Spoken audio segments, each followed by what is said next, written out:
Média Africa, votre émission Le Point sur l'actualité qui démarre à l'instant avec bien sûr un une ce soir. La France, par l'intermédiaire de son ministre des Affaires étrangères, vient de donner son feu vert pour que l'Ukraine utilise ses missiles longue portée contre la Russie. Cette décision fait officiellement de la France le troisième pays occidental après les États-Unis. Le Royaume-Uni a autorisé Kiev à utiliser ces missiles pour attaquer le territoire russe. Paris ne se fixe aucune ligne rouge, privilégiant au passage toutes les options possibles, y compris l'envoi des troupes françaises à l'Ukraine. Comment expliquer cette envie de la France d'être impérativement aux côtés des États-Unis ou encore du Royaume-Uni dans une forme de co-belligérance? La France cherche-t-elle à montrer une forme de solidarité atlantique? Si oui, dans quelle perspective? Se dirige-t-on vers une extension du conflit en Europe? Élément de réponse à suivre dans un instant. Et puis, ce qui nous concerne un peu plus précisément, le Mali, le Niger et le Burkina Faso ont signé, on le rappelle, un accord historique mettant fin aux frais d'itinérance entre leurs pays. Cette mesure adoptée le 21 novembre dernier à Niamey marque un pas significatif, voire décisif, vers une meilleure connectivité et le renforcement des liens encore plus étroits entre les populations de la Confédération de l'AES. Comment faut-il accueillir ce protocole sur le free roaming? Doit-on parler d'un pas de plus vers l'intégration régionale?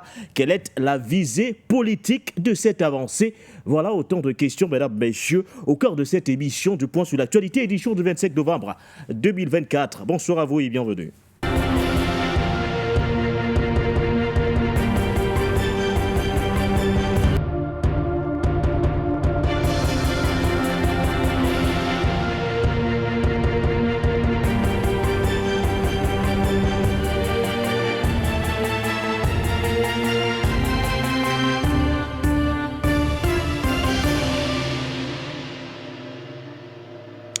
Après l'utilisation des missiles de fabrication américaine Attack MS ou encore de fabrication britannique Storm Shadow, allons-nous cette fois assister à l'utilisation sur le territoire russe des missiles de fabrication française Scalp?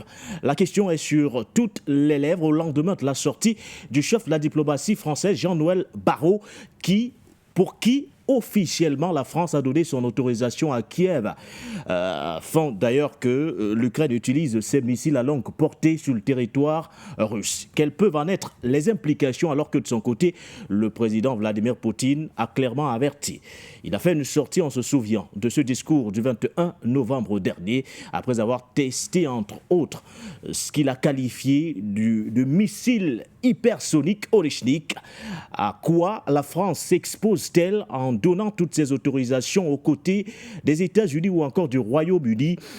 Quelles peuvent en être les implications que cherche précisément Paris? Se dirige-t-on vers une extension du conflit dans toute l'Europe? De toutes les façons, ces questions trouveront des éléments de réponse ce soir au cœur de cette émission du Point sur l'actualité. Pour en parler ce soir, en direct de Bruxelles, nous retrouvons Henri Atangana. Je rappelle que vous êtes notre confrère journaliste. Vous êtes également un habitué de ces plateaux du Point sur l'actualité. Bonsoir à vous, Henri. Bonsoir, ravi d'être auprès de vous une fois de plus. Bonsoir à toute la famille panafricaniste, bonsoir à mon co-panéliste que vous avez le privilège de présenter, et certainement avec beaucoup plus de talent que moi. Bonsoir à toute la famille panafricaniste, je crois que je l'ai déjà dit, une fois de plus. Je vous remercie de m'avoir invité sur le Forum Média Africain. Henri Atangana, journaliste et analyste, aux côtés d'Habib Boubacar Touré. Je rappelle que vous êtes à Niamey, au Niger. Vous êtes analyste politique, Habib. Vous êtes également un habitué de ces émissions du Point sur l'actualité. Bonsoir à vous, Habib. Bonsoir, M. Nguéné. Bonsoir au grand frère Henri.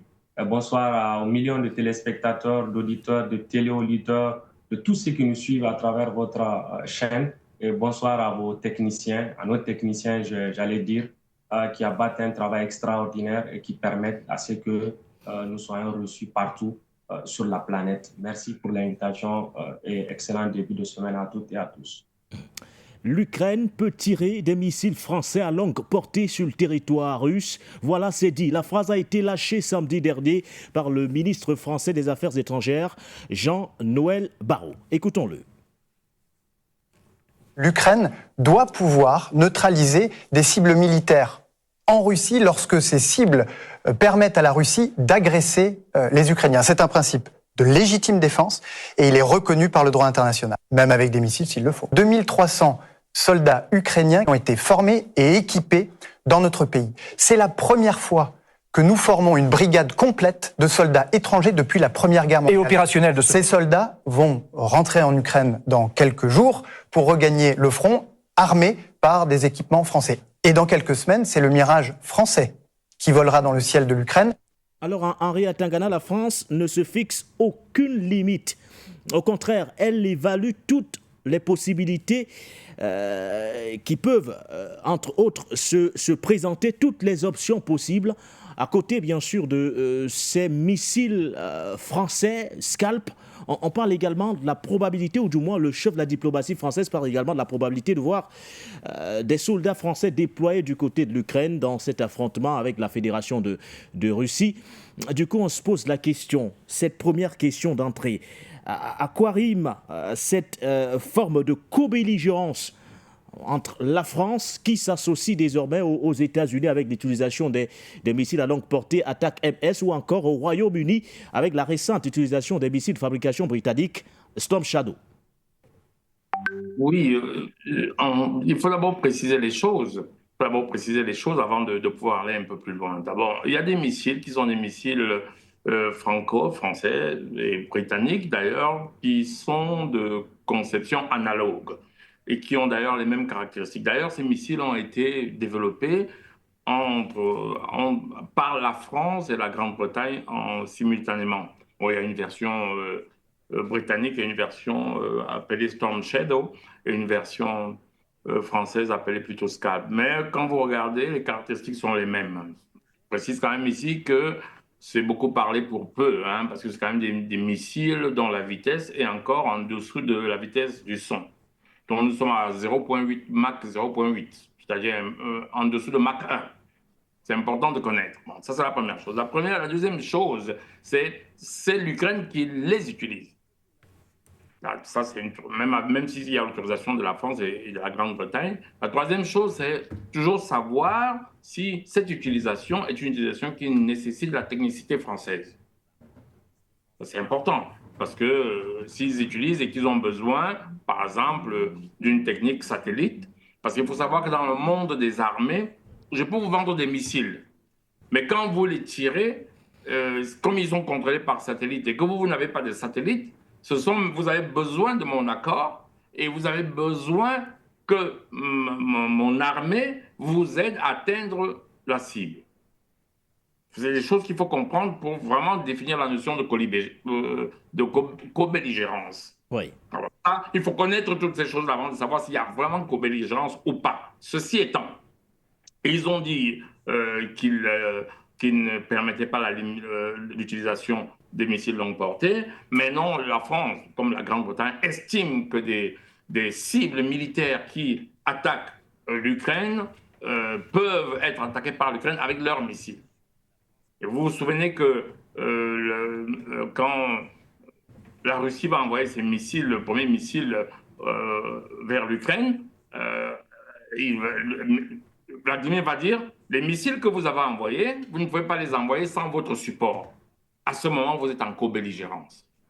Une co-belligérance aussi peut aussi être quand les militaires français sont sur le front, même si on sait qu'il y a des militaires français et britanniques dans le support militaire depuis le début de la guerre de l'Ukraine. Oui. Donc, on appelle les troupes au sol. Ce n'est pas officiel, mais il y a quand même des instructeurs qui sont des militaires. Effectivement, parce que l'Ukraine ne dispose pas des experts capables, Henri Atangana, de piloter en question les missiles, que ce soit les missiles de fabrication britannique, c'est Storm Shadow que vous évoquez, ou encore que ce soit ceux de fabrication américaine Attack MS. C'est pourquoi on parle justement de ces instructeurs américains ou encore britanniques déployés en Ukraine. Exactement. C'est pour ça que Vladimir Poutine a dit, moi je vais considérer ces pays-là comme de la co-belligérance. Et à ce moment, je pourrais répondre. Et vous avez eu la réponse de Vladimir Poutine. Vous vous souvenez du missile que Vladimir Poutine a lancé sur l'Ukraine? Oui. On va analyser. Les missiles hypersoniques Orychnik. Voilà. Première chose, les missiles français et britanniques ne sont pas hypersoniques parce qu'ils sont à 0,8 Mach. C'est-à-dire un peu en dessous de la vitesse de la lumière. Donc, ils ne sont pas hypersoniques. Ils ne sont même pas supersoniques. Parce que pour commencer à parler du supersonique, il faut être au-delà de la vitesse du son. C'est-à-dire au-delà de Mach 1.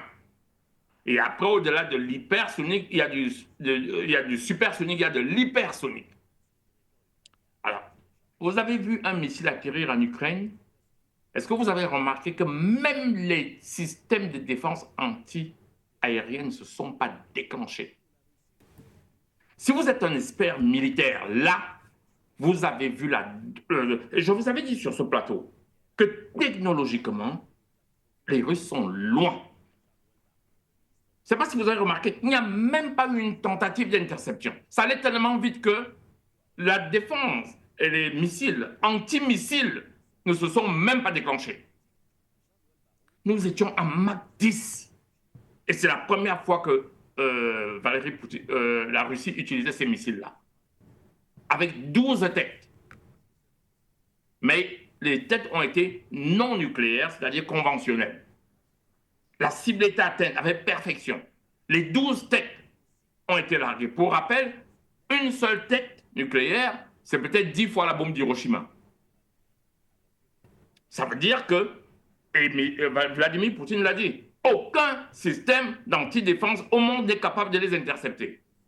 Et c'est la première fois qu'on l'utilisait, hein, à ne pas confondre avec ceux qu'il a utilisé au début, là, qui étaient les, comment on appelle encore ceux-là, qu'il a utilisé là, c'était les King Jal. Parce qu'il a utilisé les King Jal. Et les King Jal, il les avait annoncés hypersoniques, mais en réalité, quand on mesure la vitesse du King Jal, parce que vous savez qu'ils font de l'intox, hein, quand il a annoncé le King Jal, il a dit mon King Jal, c'est du hypersonique. Mais c'était l'intox. Mais quand les missiles ont été lancés, ils étaient à Mach 3, à peu près. Ça va déjà vite, c'est du supersonique. Donc il y avait des défenses anti-aériennes qui se déclenchaient. Pourquoi j'explique tout ça? Pour que vous compreniez qu'il y a des missiles quasiment que personne ne peut intercepter. Et Vladimir Poutine le dit. Vladimir Poutine le dit, il sait que les autres sont en train de travailler, mais lui, il est en avance. Tout ça pour expliquer que Vladimir Poutine peut rayer Paris de la carte terrestre avec un seul missile. Et personne n'y peut rien pour l'instant.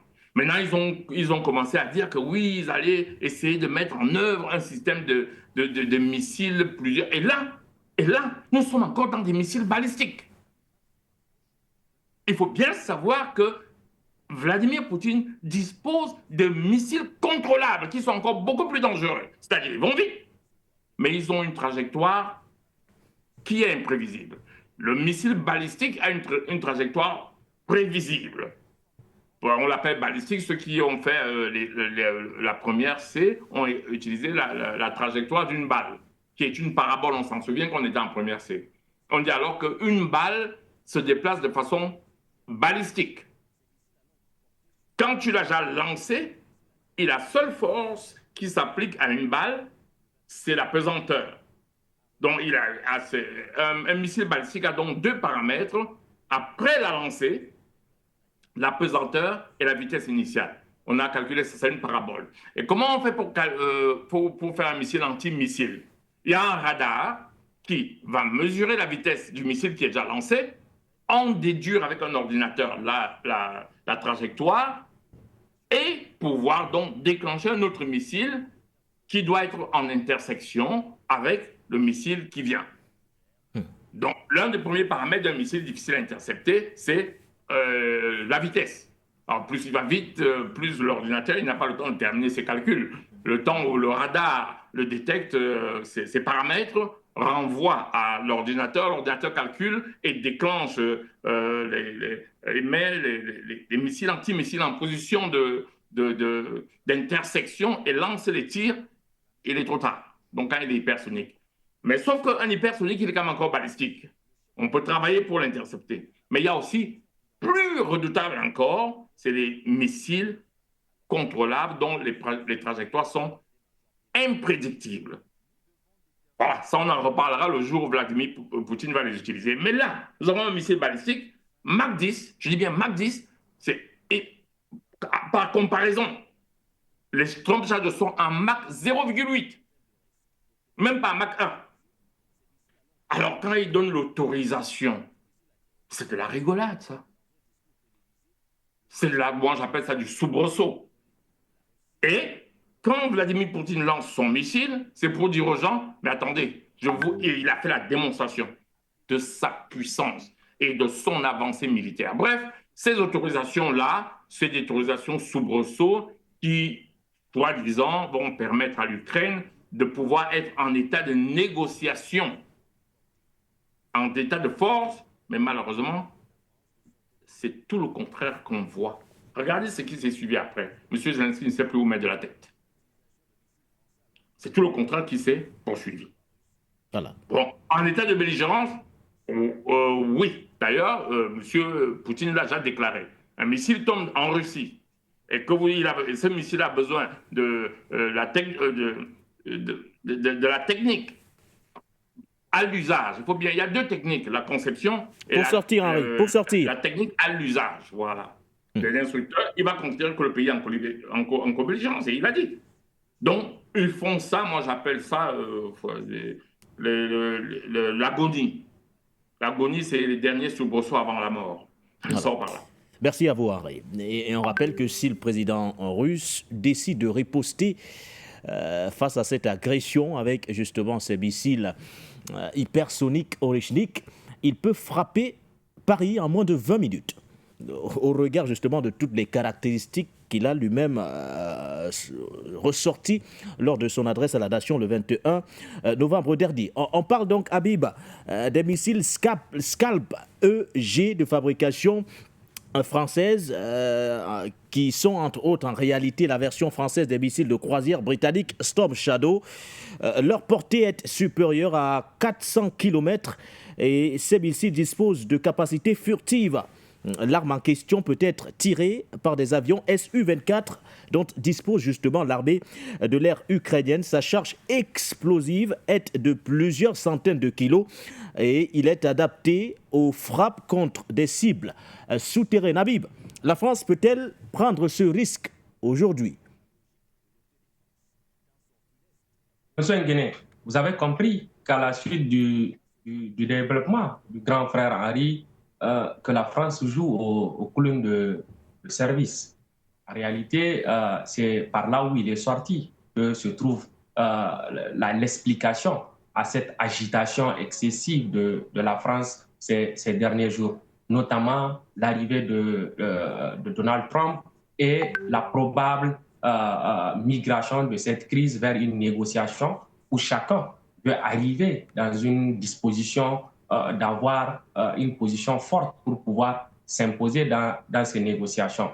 Alors, à la suite des États-Unis qui annoncent cette autorisation que l'Ukraine du clown Zelensky a attendue depuis plusieurs années, aujourd'hui, arrive dans cette période-là et aussitôt après, la France, certainement dans un sursaut d'orgueil pour que, au finish, quand on arrivera aux discussions, qu'ils puissent avoir aussi la voix au chapitre, décide d'emboîter le pas sans prendre en compte ce que Poutine est en train de dire, en tout cas sans le prendre au sérieux. Parce que cette question de co-belligérance, la France ne peut pas l'assumer à long terme.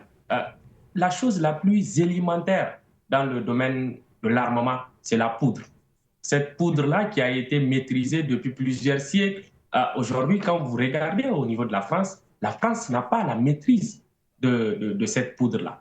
La France se ravitaille pour pouvoir fabriquer ces missiles même au niveau de la Chine. Chine qui se trouve être un partenaire de la Russie et qui, depuis cette crise ukrainienne, a beaucoup réduit ses productions de cette poudre, ce qui a conduit Emmanuel Macron et son administration à vouloir ramener la production de cette poudre-là. On nous parle d'une usine qui va débuter en 2025 avec à peu près 1200 tonnes de capacité de production.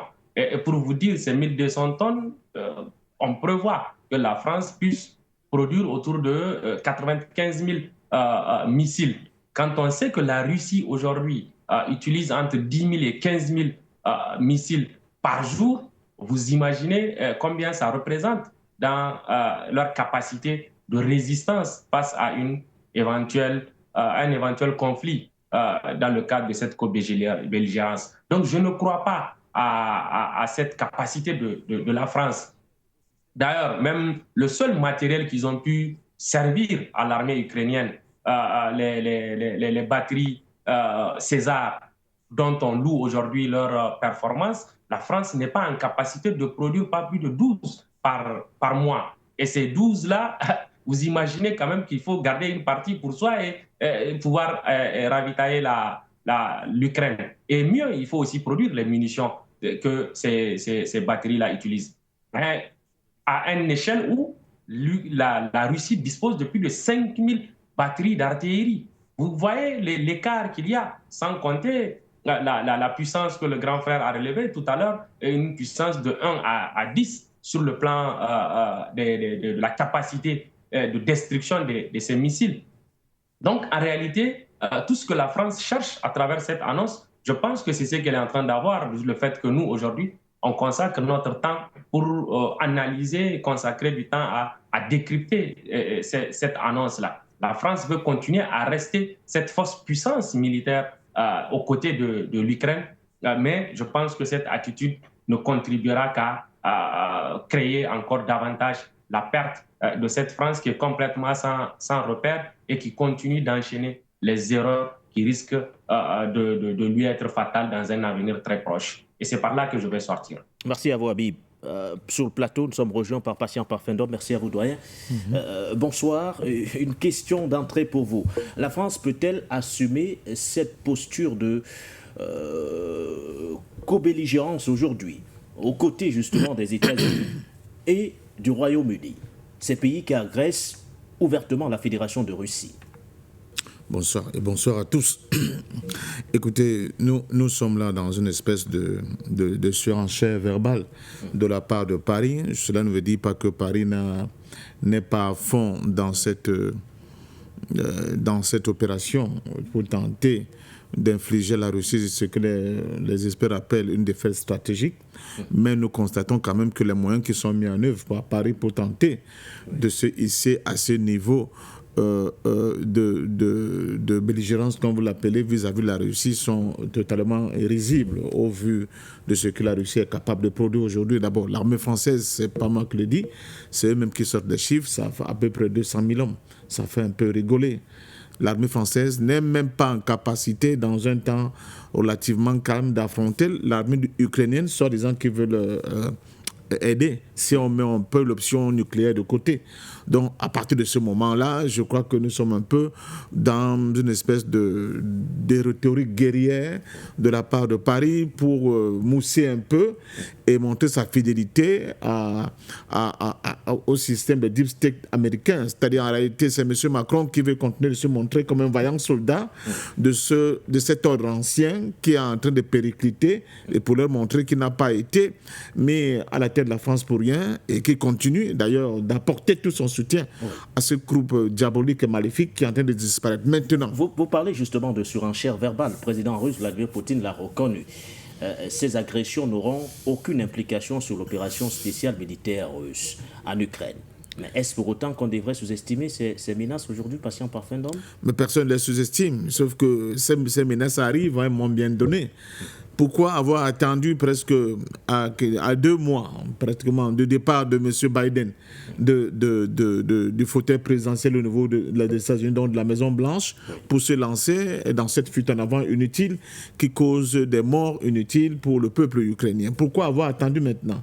Pourquoi n'avoir pas pris ces options un peu plus tôt? C'est tout simplement parce qu'on se rend bien compte que M. Trump l'a annoncé, sitôt il arrive aux affaires, il ne va plus faire les affaires du complexe militaro-industriel. Bon, parce que dans ces annonces que vous voyez, il y a aussi une opération commerciale pour le complexe militaro-industriel occidental qui est mise à mal depuis que la Russie a démontré que, en réalité, toute l'arsenal qui nous a été vanté pendant longtemps comme étant indestructibles, comme étant capables de faire la différence sur un champ de bataille, se sont révélés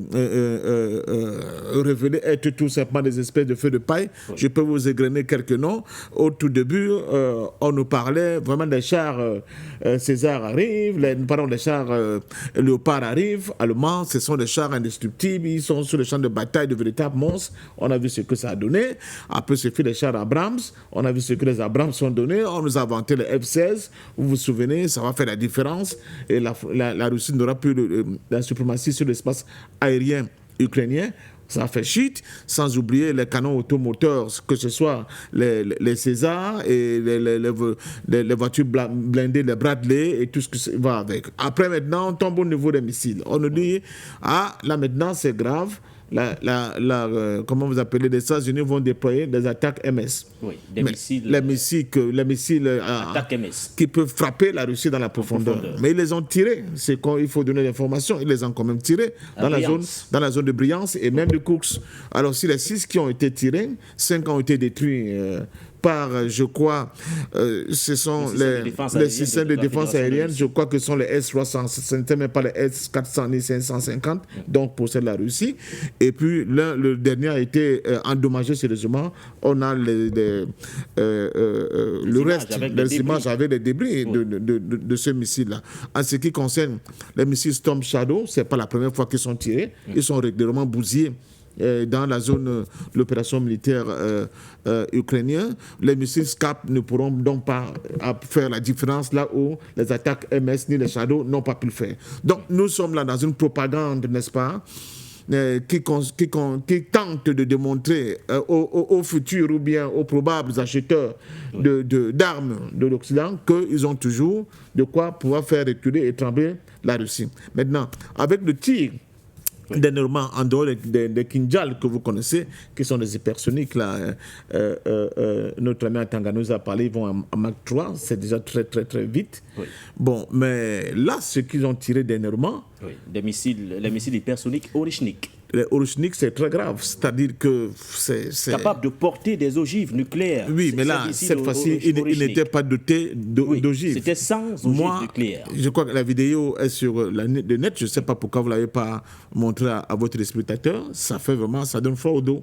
Vous avez l'impression que c'est Dieu qui envoie le feu, n'est-ce pas, sur un espace de Sodome et de Gomorrhe. Donc, je crois que là, c'était un avertissement, mais c'était aussi pour la Russie une manière de montrer qu'ils ont une longueur d'avance sur les capacités de réponse militaire à toute cette gesticulation occidentale qui n'apporte rien de bon. Mais ces gesticulations ont aussi pour fonction de continuer d'enfoncer le comédien Zelensky, comme Abi vient de l'appeler tout à l'heure, parce que c'est ce qu'il est, en réalité un comédien de série B, il faut être clair là-dessus, mais surtout entretenir dans la tête, dans l'opinion ukrainienne, qu'il y a encore matière à débat sur la suite et sur les négociations futures en ce qui concerne cette guerre. C'est exactement la même opération. C'est l'objectif recherché. Parce que oui, c'est pour continuer d'entretenir une chimère.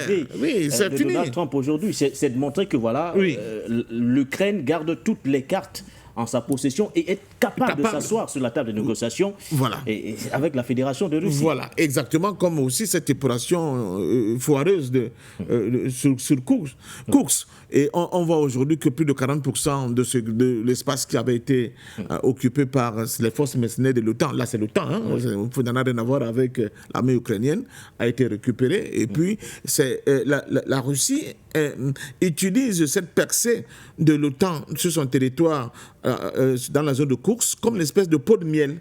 C'est-à-dire que je vous attire, venez, c'est sûr que vous êtes sur la bonne voie de succès.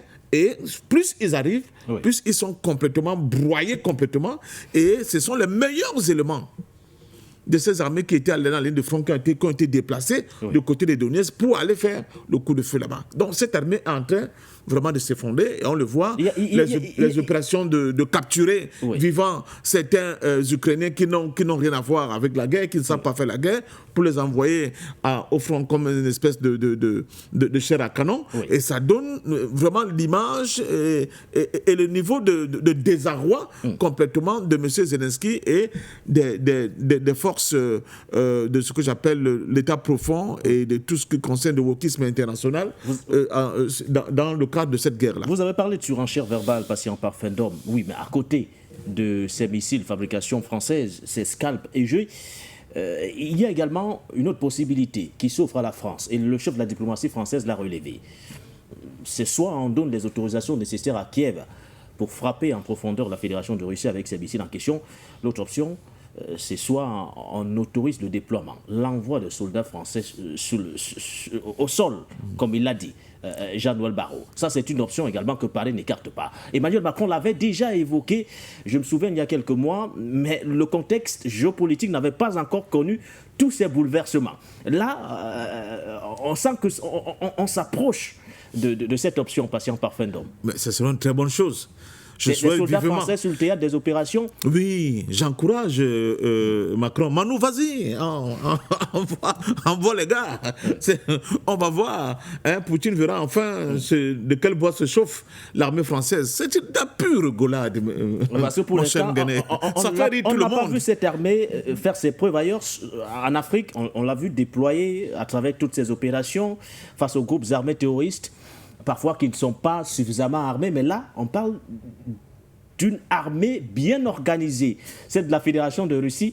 Du coup, on se pose la question, que feraient, ou du moins que feront les soldats français dans un tel contexte? J'encourage M. Macron à envoyer ses soldats là-bas. En fait, pour faire simple, la tentative des Anglais, la perfide Albion, comme l'appelle la littérature classique militaire dans ce cas-là, et de M. Macron, ce wokiste militant, c'est de tenter d'entraîner l'ensemble de l'OTAN, maintenant que Biden est en train de partir, dans une confrontation directe avec la Russie, avec des conséquences que personne n'imagine. C'est-à-dire que ces gens sont d'une irresponsabilité incroyable. Ils savent très bien que la plus grande puissance j'allais dire nucléaire au monde, c'est la Russie, mais ils veulent entraîner l'ensemble de l'OTAN dans une confrontation directe avec la Russie, parce que comme ils sont en train de perdre, ils préfèrent la politique du pire, c'est-à-dire que faire endosser leur échec à l'ensemble du globe terrestre par des conséquences dont personne ne peut mesurer aujourd'hui. Et il y a déjà des voix qui s'élèvent, même au sein du Pentagone, pour dire à M. Biden, attention, attention, attention, il ne faut pas tirer la corde un peu de manière plus prononcée, parce que les conséquences, personne ne pourra les mesurer. Donc, M. Macron, une fois de plus, je vous le dis, le gars, il n'a pas d'avenir. Il n'a pas d'enfant, il n'a rien, il n'a rien. Quand il parle de la France, il prend à son nom personnel, et au nom de son lobby, qui veut imposer une nouvelle culture civilisationnelle qui n'a rien à voir avec la civilisation que vous et moi nous connaissons et l'ensemble du monde entier. Excusez-moi, j'ai été en Russie, j'ai vu comment les gens vivent en famille. Je dis que cette affaire-là, ce que ces gens sont en train de déclencher, c'est tout simplement pour cacher leur défaite justement stratégique qu'ils ont tenté d'infliger à la Russie, et le fait boomerang est en train de les rattraper aujourd'hui. Les problèmes que connaissent la France, tout le monde le sait. Mon ami Atangana peut nous dire encore un mot là-dessus tout à l'heure. Des grèves qui vont se déclencher dans bientôt au niveau de la France, dans tous les secteurs, qui sont tout simplement l'illustration de l'échec économique, de l'échec politique de M. Macron. On a essayé de les cacher pour transférer, n'est-ce pas, l'ensemble de ces problèmes dans une guerre créée de toutes pièces qui n'apportera absolument rien, ni à la France, ni à l'Europe, ni à l'État, ni à qui que ce soit. Donc je crois qu'il faut quand même le dire ouvertement. Nous disons à Macron que nous, la jeunesse africaine, nous soutenons la Russie de M. Poutine. Donc il ne compte pas sur les armées africaines, sur la jeunesse africaine, comme nous l'avons fait pour les deux précédentes guerres, pour 14, aller au secours de 14, la guerre de 14 et la guerre de 39, n'est-ce pas? Comme nous l'avons fait précédemment. C'est fini. Donc, cette affaire-là dans laquelle tu es en train de vouloir entraîner toute l'Europe et tout le temps et tout le monde entier, par les conséquences que cela peut déclencher, ce sera seul le problème des opinions française, des peuples français et des peuples européens. D'où la nécessité pour ce peuple français, pour ce peuple européen, de tout faire pour débarquer complètement, n'est-ce pas, ces espèces d'irresponsables à la tête de leurs États. Ce sera aussi de leur faute s'ils continuent de laisser des idiots, excusez-moi les termes, comme Macron, parce qu'ils sont tellement inconséquents, et d'autres, je vois que Scholz est en train de reculer, oui, n'est-ce pas, qui, dans cette rhétorique guerrière, veulent entraîner le monde dans une nouvelle impasse dont personne ne peut juger les conséquences aujourd'hui. Merci à vous, patient parfum d'homme. Face à l'échec des missiles attaque MS, les États-Unis seraient en train de préparer une autre version. On parle, entre autres, d'un choix, le choix d'une nouvelle arme, très bientôt, qui pourrait être fait en faveur de l'Ukraine, selon bien sûr la dépêche de l'agence Reuters, publiée au mois de septembre dernier. Joe Biden envisagerait donc de fournir des missiles de croisière longue portée JASSM à Kiev. La décision reste attendue, le temps de régler quelques problèmes techniques. Selon bien sûr l'agence, il s'agit de rendre compatible l'arme en question avec d'autres avions déjà déployés. Il s'agit bien sûr des F-16. Cette arme, d'une portée de 370 à 800 km selon le modèle, figure dans l'arsenal des avions F-16, dont plusieurs dizaines d'exemplaires ont été promis jusqu'ici à Kiev, entre autres. Non, mais vous voyez que c'est une campagne commerciale pour le complexe Mitterrand du siècle, tout simplement. Puisque les attaques MS n'ont pas produit l'effet. Effectivement. On tente, on monte en grade. D'expérimenter. Non, pas d'expérimenter, de dire que nous avons encore d'autres produits plus performants à vous proposer. Parce que ce qu'ils proposent, ce n'est pas pour l'Ukraine. C'est pour que l'Arabie Saoudite, parce que tous les pays, les grands acheteurs, là, trouvent dans, n'est-ce pas, la panoplie de ce qu'ils proposent, des choses qui peuvent les intéresser. Mais heureusement, c'est aujourd'hui ceux qui proposent des choses les plus efficaces, c'est plutôt la Russie. Et c'est vers là que se dirigent aujourd'hui les plus gros acheteurs des armes du monde. Et selon bien sûr Reuters, plusieurs de ces armes pourraient frapper une trentaine de bases aériennes russes.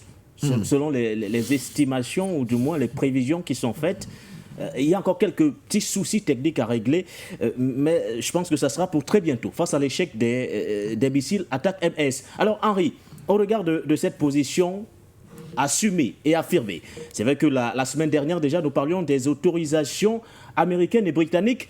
On semblait dubitatif sur la position de la France. Eh bien, elle a clarifié sa position, la France en question.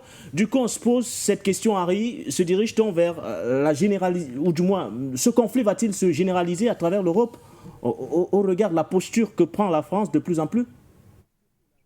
Je crois que le conflit en lui-même ne va pas se généraliser. Il va rester au niveau des postures. Actuellement, il n'y a pas de pays européen prêt à rentrer en guerre. Les Européens ne supportent pas que reviennent des fronts leurs enfants dans des cadavres.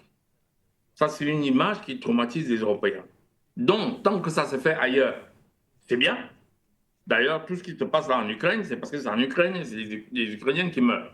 Le jour où un cercueil américain repart, soit alors c'est dans des unités secrètes dont on le rapatrie sans rien dire, en catimini, c'est secret, les familles sont dédommagées, ce qui arrive alors dans le cas des services secrets, mais officiellement, qu'un cadavre, qu'un cercueil aille de l'Ukraine vers les États-Unis, croyez-moi, ça traumatiserait les populations américaines. Il en est de même pour les populations françaises. À ce moment, la guerre ne serait plus une histoire qu'on raconte aux gens. Ça serait une histoire que les gens voient. Et croyez-moi, il suffit de ramener 10 cercueils de Français à Paris, et puis les gens vont vouloir dégager Macron, du point de vue purement politique. Ça, c'est clair. Donc, tout ça, ce sont des soubresauts. Ils savent très bien politiquement que dès que Monsieur Trump prend les rênes du pouvoir, il va essayer de chercher, il va arrêter ça. Et quand il dit qu'il va arrêter ça, c'est pas difficile. Il va dire, bon, moi, je ne vous donne pas les armes. Et quel était l'un des gros enjeux de la guerre en Ukraine? Tous ces pays de l'Europe se débarrassaient de leurs vieux matériels, ils ont envoyé en Ukraine. Et ils ont réacheté de nouveaux matériels. Où? Mais des Américains. Vous ne voyez pas l'opération commerciale sous vos yeux? Alors quand on dit les Britanniques envoient ceci, cela, les chars léopards, les obus, les trucs là, Bon, ça veut dire qu'ils relancent leur machine militaire. Et la machine militaire, ce que vous ne comprenez pas, c'est la relance de l'économie. Bah ouais, si vous regardez la Première et la Deuxième Guerre mondiale, c'est toujours la même chose. Donc la guerre de l'Ukraine avait pour but de relancer l'économie américaine, et l'économie américaine de deux façons. Soit, parce que quand on dit qu'on aide l'Ukraine en matériel, comprenez très bien qu'on aide les sociétés américaines qui fabriquent des armes. Quand vous entendez qu'on a voté tant de milliards pour l'Ukraine, ça ne va pas en Ukraine. Ça va dans les sociétés américaines qui fabriquent des armes. Ça procure donc aux Américains de l'emploi, de la croissance. Ah oui, c'est aussi cynique que ça. Vous savez, quand un Ukrainien qui meurt, le président américain s'en fout comme de sa dernière paire de chaussettes. Mais il ne va pas vous le dire. Mais lui, il est intéressé parce que ça dope son industrie militaire. À côté de ça, il y a les Européens dont les Américains attendent qu'ils renouvellent leur stock produit par les Américains. C'est pour ça que vous entendez envoyer votre matériel en Ukraine. Dès qu'ils finissent d'envoyer leur vieux stock en Ukraine, on tue des Ukrainiens. Ils n'ont pas beaucoup plus de pitié que pour les tirailleurs sénégalais. Hein. Ne vous faites pas beaucoup d'illusions. C'est la même chose. Je ne devrais pas rire parce qu'il y a des familles qui meurent. Mais dans les esprits de ces gens-là, c'est cynique. Je vous dis bien, c'était une guerre inutile. Des centaines de milliers de morts inutiles. Je dis bien inutile. Juste pour relancer l'industrie militaire et relancer des points de croissance en produits intérieurs pour les États-Unis. Et quand ils disent aux Français, aux Anglais, envoyez des armées, envoyez les F-16, mais c'est pour que ces gens aillent racheter de nouveaux avions militaires développés par les États-Unis. Si vous ne comprenez pas ça, vous parlez de guerre de morale, ils s'en moquent comme de leur première paire de chaussettes. Aussi simplement que ça. Ils dopent donc les économies. Voilà le vrai truc. Alors, il y a M. Trump qui arrive, qui dit, bon, voilà, c'est pas suffisant. En plus, il y a des grands des lobbies, qui sont des lobbies d'armement, qui s'enrichissent derrière. Et ce sont ces lobbies d'armement qui financent les politiciens. Ah oui, c'est ça, hein. Même quand ils sont démocrates. Croyez pas qu'ils sont plus humains qu'autre chose. Vous avez besoin des financements pour vous retrouver chef d'État. Et ceux qui financent, ceux qui ont financé votre élection, c'est leur politique que vous allez faire. Maintenant, vous pouvez appeler ça la démocratie si ça vous amuse. Mais c'est la réalité des politiques modernes des pays libéraux. Et c'est ça qu'ils font. Et vous voyez les résultats vous-même. Donc, les Ukrainiens, c'est une guerre proxy, c'est pas moi qui le dis, hein. Nous l'avons dit sur ce plateau-ci. Vous n'avez pas entendu Trump le dire? Je vais arrêter cette guerre américaine par proxy. Trump lui-même. Ce que nous disons ici depuis un an. Trump lui-même, il arrive, il dit, ah ben, je vais arrêter cette guerre par proxy. Il utilise les mêmes mots que nous. Les mêmes mots qu'on utilise ici depuis. Donc alors, belligérance, pas belligérance, non. Après, ils essayent soi-disant de mettre l'Ukraine en position de négocier. Et qu'est-ce qu'ils font là? C'est tout le contraire. Ah, il y a les Russes qui font vraiment tout le contraire. Et puis, c'est pas le début, hein. Vous savez qu'ils nous avaient dit en début de guerre qu'ils allaient mettre la Russie par terre. Vous savez qu'ils nous ont dit ça. Bon, quels sont leurs conseillers économiques? Je ne sais pas si vous imaginez la médiocrité de leurs conseillers économiques. Je dis bien, je parle de médiocrité des conseillers économiques parce que, en fait, ceux qui font des annonces, ce n'est pas eux qui ont le conseil, hein. Les conseillers sont en dessous, vous ne les voyez pas. Les conseillers militaires, les services de renseignement qui n'ont pas pu anticiper sur la puissance militaire de la Russie. Voilà. Donc, je ne pense pas, c'est des annonces, mais je ne pense pas qu'il y aura vraiment. On ne va pas entrer dans l'autre guerre. Ils font des annonces prudentes. Merci à vous. Entre-temps, ils se débarrassent de leur vieux stock et ils vont commencer le développement de nouvelles armes militaires. Je sors par là. Merci à vous, Henri.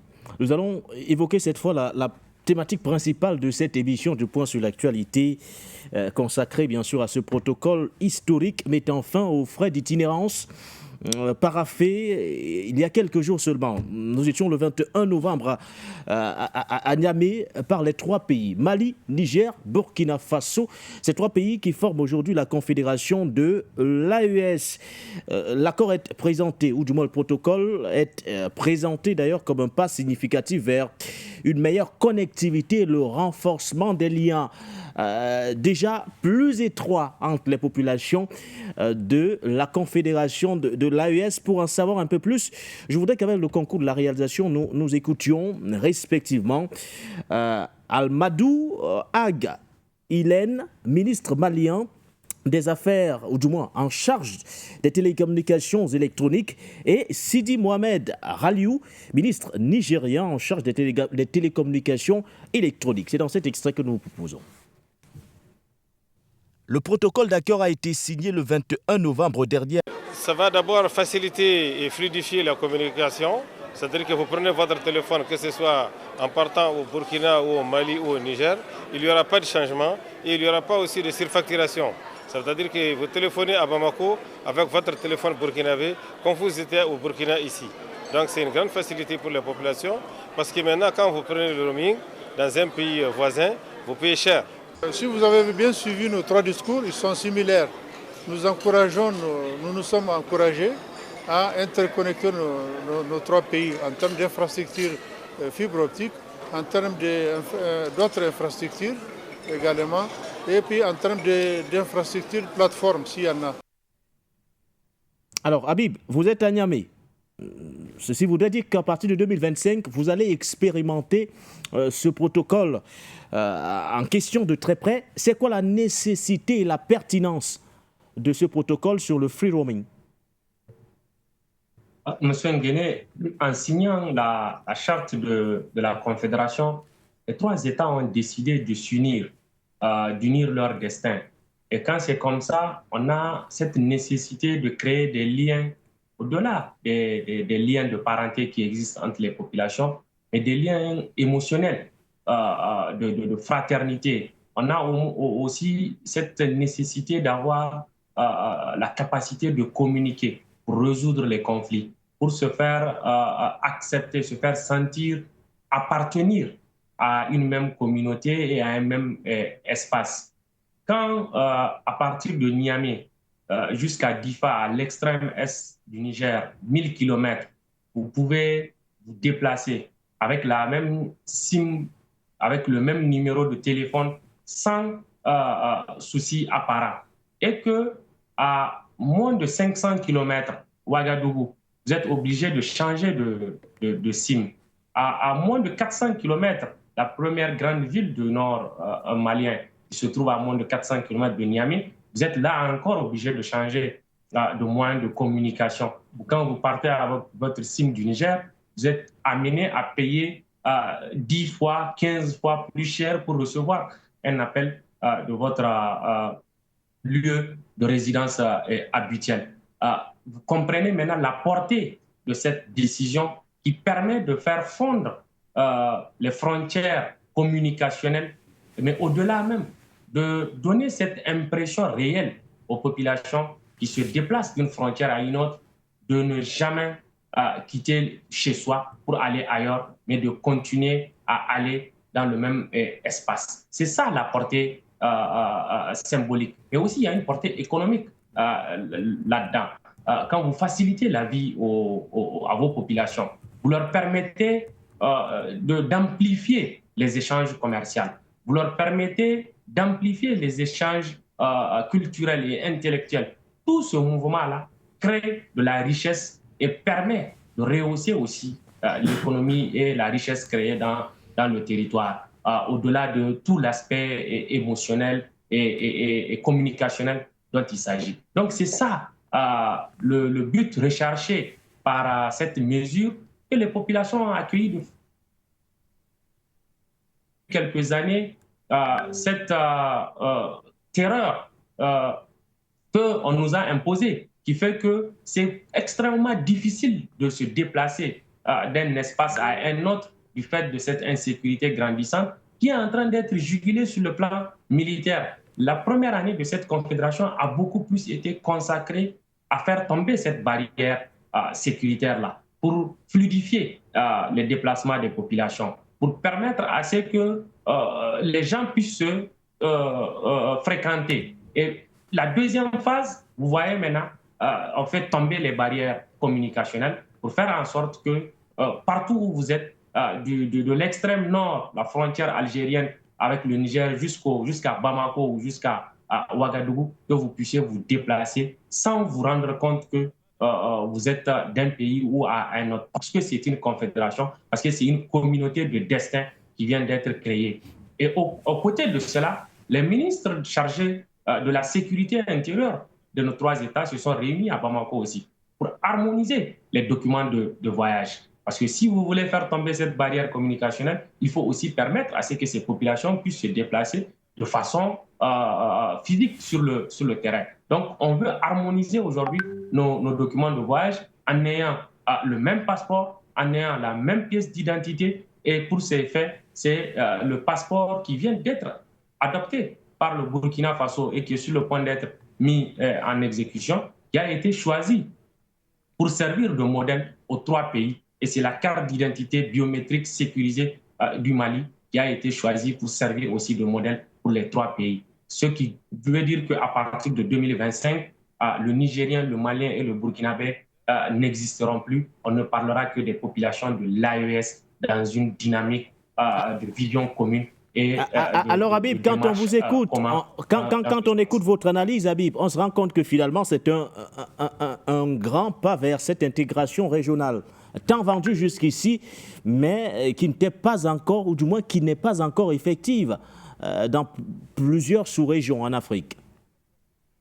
Absolument. Si on considère notre ancienne communauté, la CEDEAO, c'est 50 ans d'échec dans cette dynamique-là. Il est impossible pour un Nigérien d'aller au Bénin sans passer par des postes de contrôle où il faut payer 1 000 francs, 2 000 francs, malgré la libre circulation des biens et des services qui avait été prônée par cette communauté-là. Et vous voyez qu'en moins d'une année de réalisation de cette confédération, nous sommes arrivés à ce niveau-là où la chose la plus complexe qu'on pouvait dire, parce que pour des raisons sécuritaires, il y avait cette nécessité de recenser les détenteurs des cartes SIM, de les identifier, de tout ce qui s'ensuit. Malgré tout ce qui peut exister comme barrière technique, ces États-là ont décidé de sauter le pas et de faire tomber cette barrière de roaming, de faire en sorte qu'aujourd'hui, à partir de Niamey, tu peux faire 2000 km jusqu'à Bamako et continuer à communiquer avec la même carte SIM que tu as acquis sur le territoire nigérien. Donc, c'est une avancée extraordinaire. Et je ne sais pas s'il y a un seul regroupement sous-régional qui est arrivé à ce niveau de réalisation et d'intégration des populations dans un délai aussi court qu'a connu, et surtout dans un contexte sécuritaire et aussi géopolitique et géostratégique extrêmement complexe dont fait face la zone AES depuis sa création à ce jour. Alors, Henri Atangana, comment accueillez-vous ce protocole sur le free roaming? À peine arrivé, les dirigeants de ces pays se mettent d'accord autour d'un projet qui, rappelons-le, existe sur la table de la CEDEAO depuis 2016. Mais jusqu'à présent, rien n'avait été fait pour qu'il y ait de réelles avancées dans ce sens. Oui, d'abord, je vais apprécier l'approche de Boubacar Touré quand il a fait une analyse comparée avec la CEDEAO. Franchement, bravo. Il a dit quoi? La CEDEAO existe, on n'a rien vu. L'AES existe en quelques temps, en très peu de temps, on voit les manifestations. Là, voilà, c'est la première chose. La deuxième chose, c'est que je veux dire que sur votre plateau, avec Mme Siké la semaine passée, je me souviens avoir dit il y a une confédération. Et la confédération, c'est une cession d'une partie ou toute de sa souveraineté à l'État confédéral. Et je me souviens avoir demandé, est-ce que vous savez ce qui manifeste ça actuellement? Tout le monde m'a dit non. Et j'ai expliqué que ça veut dire que le processus de confédération, voire de fédération, est en cours. Et voilà donc une manifestation de la cession de la souveraineté de la télécommunication qui était dans chaque État qui va être cédé à un État confédéral. Et c'est cet État confédéral, parce qu'il y aura quand même des institutions pour gérer la télécommunication. Et cette institution sera donc une institution confédérale. Et ça se manifeste là par déjà la liberté, parce qu'on explique ça en disant roaming, free roaming, plus d'accès d'itinérance. Mais ça va au-delà de ça. Ça va au-delà parce qu'ils vont devoir créer une institution qui gère la télécommunication au niveau. Vous voyez comment on passe à l'État confédéral, avec ce que j'appelle une cession de souveraineté. Ah ben oui, c'est ça, j'aime souvent dire, on gère un État avec des institutions. On ne gère pas l'État avec des hommes. Les hommes d'État pilotent. C'est ça qu'on appelle la démocratie. La démocratie, c'est quand un chef d'État arrive et il pose des actes qui sont des actes institutionnels. Je vais faire une petite comparaison. À l'époque d'Aïdjo, on n'avait pas d'institution. Donc, il y avait très peu de gens dans les villes. Et quand Aïdjo te voyait construire une belle maison, il te disait, mais où tu as pris l'argent? Tu t'appelais dans son bureau. Il te mettait une gifle et te jetait en prison. On peut dire, ben oui, il contrôlait les choses. Mais en même temps, vous voyez que le contexte dans lequel on te met en prison n'a pas de fondement institutionnel. Et c'est en ça que c'est une dictature. Même s'il y a l'excuse, je dis bien que c'est une excuse du fait qu'on sortait, on n'avait pas d'institution. Mais il fallait quand même qu'il gère quelque chose. Et il a géré comme, comme un chef de famille. C'est-à-dire que le chef de famille peut estimer ce que son enfant a fait de mal ou de bien. Il n'a pas besoin qu'il se réfère à des textes. Voilà donc la grosse différence. On gère un État avec des institutions. C'est en ça que moi j'applaudis beaucoup le chef d'État Paul Biya. Parce que si vous regardez très bien quand il prend le pouvoir après 22 ans d'indépendance, 22 ans d'Aïdjo, il y a très peu d'institutions au Cameroun. Et comme c'est un homme très, très institutionnalisé, à chaque fois où vous vous souvenez de l'affaire, où on allait lui dire que les gens détournent de l'argent, il a dit apportez-moi des preuves. Là, c'est ce qu'on appelle une gestion de famille. Et ça a fait de l'incompréhension.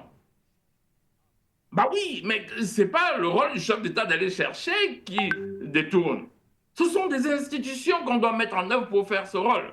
Ce n'est pas le chef d'État qui doit juger de mettre en prison qui a détourné. Ce sont les institutions. C'est le système judiciaire.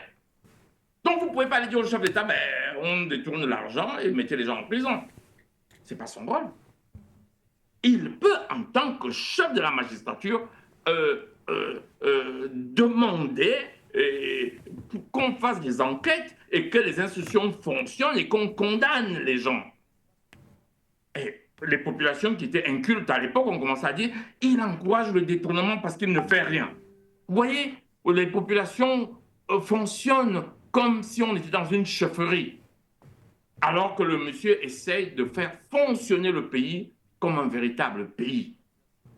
Voilà, c'était une parenthèse pour expliquer la nécessité d'institutions et c'est de ça qu'il s'agit là, la mise en place d'institutions en matière de télécommunications.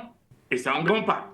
Mais là, je vais y aller de mon analyse personnelle, vous me connaissez bien. Vous oubliez que ce n'est pas seulement la communication où on s'appelle. Quand vous faites une transaction financière de votre banque avec votre banque, vous croyez que comment votre banque envoie les informations à la banque de votre client? Ben, c'est par de la télécommunication. Ah ben oui, aussi simplement que ça. C'est par la télécommunication. Vous voyez donc comment la télécommunication va faciliter la transaction financière. Et les coûts de télécommunication sont inclus dans les coûts de transaction sont inclus dans les coûts de télécommunication. On va aller beaucoup plus loin. On va de la carte SIM dont Boubacar Touré parlait. Du moment où vous avez la même institution, vous avez le contrôle des cartes SIM. Vous voyez la difficulté qu'un terroriste a d'aller prendre une carte SIM au Mali et de venir en Côte d'Ivoire, là où il n'y a pas une base de données où on sait qui il est. Alors que quand ils ont les mêmes institutions comme ça, qu'est-ce qui va se passer? Oui. C'est qu'on va... Ils ont une base de données commune. Voilà. Il y aura, quand vous venez avec votre GSM borne, on sait qui est le propriétaire de ce GSM. On l'a appelé GSM, mais enfin de ce portable. Oui. Vous voyez comment ils ont une base de données commune qui va permettre, alors que là, le terroriste, il prend une puce du Nigeria, et même pas un Français arrive de la direction générale à l'extérieur, il achète une puce du Mali, il va au Burkina Faso, mais vous ne savez pas qui l'a fait. Vous voyez à quel point ça booste la sécurité. C'est pour ça que j'ai parlé de l'analyse personnelle, des choses qu'on ne voit pas, qu'on entend qu'il y a de telles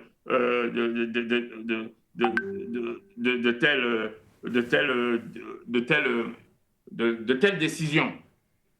Exactement. Et il y a plein d'autres choses là, dont les transactions financières, la possibilité d'identifier des gens de façon unique, l'interdiction d'avoir... Vous savez qu'en Europe ici, vous ne pouvez plus avoir des cartes, dès que vous achetez une puce pour votre portable, vous devez aller pour l'activer, donner votre carte d'identité. Avant, ce n'était pas comme ça en Europe, et c'était à partir des attentats terroristes. Avant, vous achetez une puce dans un magasin, vous mettez dedans, mais on ne sait pas qui est le propriétaire. Maintenant, ce n'est plus possible en Europe. Dès que vous voulez l'activité, on vous demande de donner, on veut savoir qui. Et alors, en Europe aujourd'hui, les portables bornent. Quand votre portable borne, on sait qui vous êtes. En même temps aussi, c'est très très dangereux parce que les services de renseignement d'un pays peuvent vous mettre sur écoute, vous ne pouvez plus les flouer aussi facilement que ça. Mais vous savez que là aussi, il y a des abus. Parce qu'on peut vous mettre sur écoute, par exemple, parce que vous êtes juste panafricaniste. Et savoir à qui vous parlez, on peut détruire votre réputation parce que vous êtes panafricaniste. Voilà. Pour sortir, Henri. Ah oui. Ah ouais, je sors par là. Voilà. Merci à vous, Henri Atangana. Vous avez relevé l'aspect intégration numérique pour un espace qui compte 72 millions d'habitants. Habib Boubacar Touré est revenu sur certains aspects beaucoup plus pratiques. Vous avez, au-delà d'intégration économique, Habib, vous avez également relevé une plus-value sur le plan économique. Passion Pafindom, peut-on tirer une visée économique de cette avancée, parlant justement de ce protocole sur le free roaming, ce protocole paraphé le 21 novembre dernier par le Mali, le Niger ou encore le Burkina Faso? Oui, je pense que c'est une très bonne nouvelle pour les utilisateurs, n'est-ce pas, de ces différentes possibilités que leur offrent les opérateurs de mobile dans cet espace. Surtout qu'il y en a énormément. Voilà. Et maintenant, je crois que ce qui est intéressant aussi, c'est de voir qui est opérateur de téléphonie mobile dans cet espace. Parce que les frais de roaming, ce sont les frais supplémentaires qui leur permettent d'avoir un peu de bonifier leur marge bénéficiaire, tout simplement. Moi, je me souviens, dernièrement, j'étais en Centrafrique et puis j'ai acheté une carte là-bas, je crois, à Move, chez Move. Oui, Move Africa. Move Africa. Je suis au Cameroun, j'ai toujours cette carte dans un de mes téléphones. Oui, ben inutilisable au Cameroun. Pour passer un coup de fil. Mais moi, je peux recevoir, et même les messages, je peux les recevoir. Et là, Habib a dit quelque chose de très intéressant. C'est-à-dire que vous êtes à Batouri, on vous parle de roaming, pour quelques kilomètres de l'autre côté de la frontière centrafricaine. Ça paraît quand même surréaliste. C'est-à-dire que ces opérateurs de téléphonie mobile, eux-mêmes, ils continuent d'insister, j'allais dire, de renforcer ces fameuses frontières nées de la fameuse conférence de Berlin et de nous maintenir et de maintenir dans notre esprit que vraiment, toi, tu es centrafricain, moi aussi camerounais, d'autant plus que j'ai la carte d'un opérateur de mobile en Centrafrique, mais je ne peux pas l'utiliser au Cameroun, bien que ce soit quelques kilomètres seulement qui puissent nous séparer. Et qu'on ne puisse pas comprendre que dans un pays comme, par exemple, la Russie, vous achetez une carte à Moscou, vous pouvez l'utiliser presque 17 000 km plus tard à Vladivostok. Ça pose quand même un problème. C'est-à-dire qu'on veut continuer de nous vraiment contenir, nous maintenir dans cette division artificielle. Donc c'est un levier supplémentaire d'assujettissement pour vos patients Pafindom quand on regarde le contexte. Sur le plan économique, je crois que c'est un autre coup de fouet que la Confédération porte à ces opérateurs de mobile dont on n'avait pas cité, dont j'ai vu, je crois qu'il y a Telcel, il y a Orange, il y a Move aussi certainement. Vous voyez donc que ce sont... Je vais les citer pays par pays pour que, sans publicité aucune d'ailleurs, pardon. Bali, on a Sotelma, SA, Orange, Télécel, Niger, Airtel, Move Africa, Niger Telecom, Burkina Faso, on a Orange, Move Africa, Télécel, Faso. Je pense qu'il y a un que j'oublie, mais je pense que de façon générale, voilà un peu dresser Donc, le tableau. Vous voyez donc en gros, la plupart de ces opérateurs sont des opérateurs étrangers qui viennent faire des bénéfices énormes sur le marché africain. Sans qu'on ne comprenne très bien pourquoi nos propres États ne font pas la promotion des opérateurs nationaux ou bien d'un opérateur national qui peut permettre à cet État ou bien à ces conglomérats d'États, par exemple, je parle de l'Afrique centrale, pourquoi pas la CEMAC, admettons qu'on ait un opérateur pour la CEMAC, d'engranger des bénéfices incroyables. Les appels téléphoniques de gauche à droite. Donc pour vous, cette décision pourrait à terme aboutir à ce que vous décrivez à l'instant, c'est-à-dire avoir un opérateur comme propre à l'AES. Je le souhaite pour eux. Je pense que c'est vers cette voie-là qu'il faut qu'ils aillent. Parce qu'il y a beaucoup d'argent dans ce secteur. Oui. Le secteur de la téléphonie mobile, c'est des sommes folles pour nos petites économies que nous avons. Je prends le cas de mon pays de Cameroun. Nous avons la société Camtel. Et c'est Camtel qui est comme quelqu'un qui a son immeuble et loue quelques appartements à Orange et à MTN. Mais comment vous pouvez expliquer aux gens que ceux qui louent les appartements et que les sous-louent après aux réseaux que nous sommes font beaucoup plus de bénéfices que la maison mère Camtel elle-même? Il y a un problème. L'opérateur national Il y d'ailleurs. a aussi la question parce que de souveraineté. Oui, écoutez, il faut vraiment swapper, comme c'est le langage, n'est-ce pas, vers quelque chose qui va permettre justement à ces pays-là d'avoir leurs propres opérateurs de mobile et taper sur cette manne financière qui va les aider, n'est-ce pas, à résoudre certains problèmes économiques qu'ils ont aujourd'hui. La question que Habib a parlé de la libre circulation des hommes et des biens, c'est la question de la corruption. C'est-à-dire que sur les papiers, c'est bien écrit que nous voilà la CEDEAO, il vous suffit d'avoir une carte d'identité d'un pays tiers, vous pouvez balader comme vous pouvez si vous êtes citoyen de la CEDEAO. Malheureusement, au niveau des frontières, vous serez des policiers qui prennent 1000 francs par là, 2000 par là, par-ci, etc., etc. Donc c'est la question de la corruption. Donc la nouvelle décision qui a été prise là par les dirigeants de l'AES, n'est-ce pas, pour la suite, c'est-à-dire que va parler d'une carte d'identité qui sera unique, sur un modèle bien précis, un passeport unique sur un modèle bien précis. Il faudrait aussi insister sur une lutte implacable contre la corruption de certains agents et fonctionnaires de ces différents États. Parce que les habitudes donnent la peau dure. Ce qui se passe là aujourd'hui, il ne faut pas justement qu'au niveau de l'AES, ils dupliquent ces mauvaises habitudes qui ont fini par faire comprendre à tout le monde que, en fait, la CEDEAO n'était que une association solidaire sur le papier. Parce que les fonctionnaires sur le terrain ont complètement remis en cause cette avancée et cet avantage quand même qui était fort appréciable et que beaucoup d'autres dans d'autres sous-régions comme la nôtre enviaient à la CEDEAO. Mais le fond du problème, il est économique. On a tapé là où ça va certainement un peu faire mal à ces gens-là. On a facilité les transactions, comme le dit Henri, aux différents citoyens de ces espaces. Mais moi, je crois qu'il faut aller plus loin. Il faut avoir un opérateur ou bien des opérateurs qui sont totalement liés à la confédération de l'AES parce que ce secteur apporte beaucoup d'argent. Et c'est beaucoup d'argent qui vont comme ça entre les mains qu'on ne maîtrise pas, avec la complicité, évidemment, de certains hauts fonctionnaires et certains membres de certains gouvernements qui, eux aussi, trouvent... parce que quand vous allez interroger... c'est l'ARCEL au Cameroun, je ne sais pas comment vous l'appelez, ou bien l'Agence de régulation des télécommunications, sur le fait que vous faites venir... comment ça, vous payez... pas les data, n'est-ce pas, de quelque chose qui équivaut à 1000 francs de possibilités de communication. À moins d'une heure, on vous dit que c'est fini. Vous dites que mais c'est sur quelle base ils calculent tout cela? On n'a jamais compris ce qu'au jour d'aujourd'hui. On n'a jamais compris ce que je dis aujourd'hui. Et je pense sincèrement que si on avait des gens qui étaient rigides, qui étaient vraiment là pour servir les populations, il y a beaucoup d'avantages que bénéficieraient un certain nombre de citoyens de certains pays. Donc je dis bravo à l'AIS pour cette décision. Ils ont tapé là où ça fait mal. Je crois que ça va réduire certainement les marges bénéficiaires de tous ces mafias-là.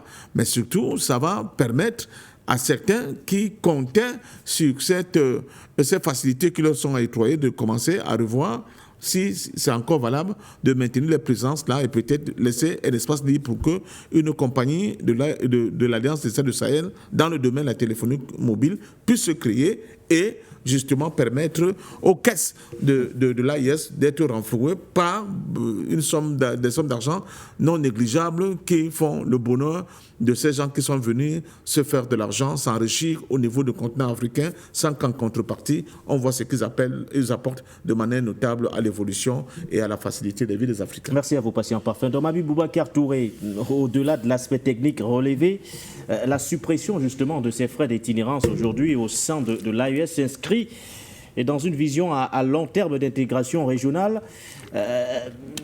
On a l'impression, Habib Boubacar Touré, au regard de l'évolution des événements du côté du Mali, du Niger ou encore du Burkina Faso de façon générale au sein de cette confédération, c'est un acte qui vient acter encore un peu plus la séparation entre l'AES et la CEDEAO.